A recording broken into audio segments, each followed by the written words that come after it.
Gintay-og sang sunod-sunod nga linog ang Anini-y nga nabatsagan man pati sa Iloilo City kag pila ka banwa sa probinsya sang Iloilo. Sandig sa record sang Philippine Institute of Volcanology and Seismology, 14 ka linog nga ang may epicenter nga Anini-y umpisa alas 9:06 kagabi, tubtob 30 minutos makiligad ang alas 4 kainasang kaagahon.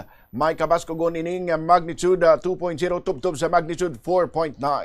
Sa sining mga pagtayog, 4 ka beses nga lapaw sa magnitude 4 ang na-record nga amo ang masunod magnitude 4.2. 6 minutos makiligad ang alas 9 kagabi. Ginsundan ini sang magnitude 4.2.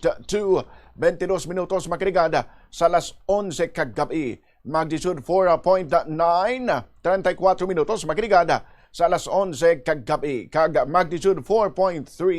1 minuto makiligad sa tungang gabi. Sa magnitude 4.9 kagabi mabaskog nga pagtayog ang nabatsagan diri sa Iloilo City.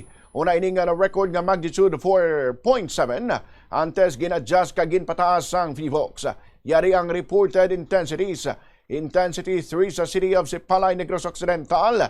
Intensity 2 sa City of Bago, Negros Occidental.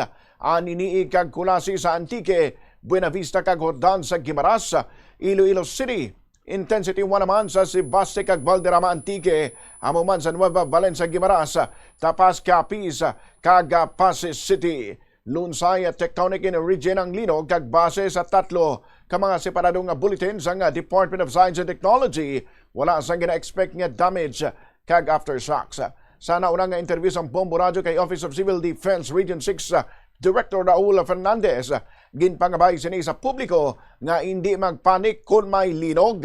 Kunyara sa sulod sang building, dapat nga dumdumon ang dock, cover and hold. Dapat magpalayo sa mga kristalo kon glass windows o kung mabugat ka mga bagay. Kung maguntat ng pagtayog, dapat nga magwa sa building kag magkadto sa designated evacuation area. Kunyara naman sa gwa, dapat magpalayo sa mga building, poste kag landslide prone areas.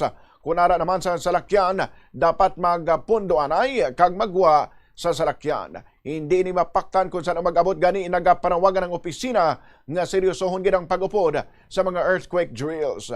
May paligaynon nga National Simultaneous Earthquake Drill sa Hunyo 18 nga pangunahan sang Office of Civil Defense kag National Disaster Risk Reduction and Management Council. Agon mahibaluan sang publiko kung anong himuon sa tion nga may linog. The earthquake could happen anytime, no, without any warnings, no. To our technology, no, to social media, nakita natin yung mga reactions ng mga tao and yung kaawa-awa nilang kalagayan.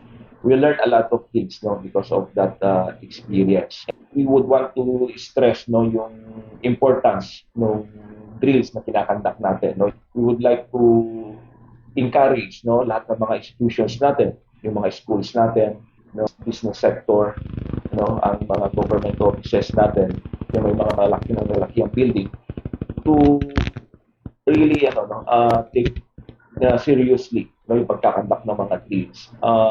Because the more we panic, the more we are vulnerable to injuries.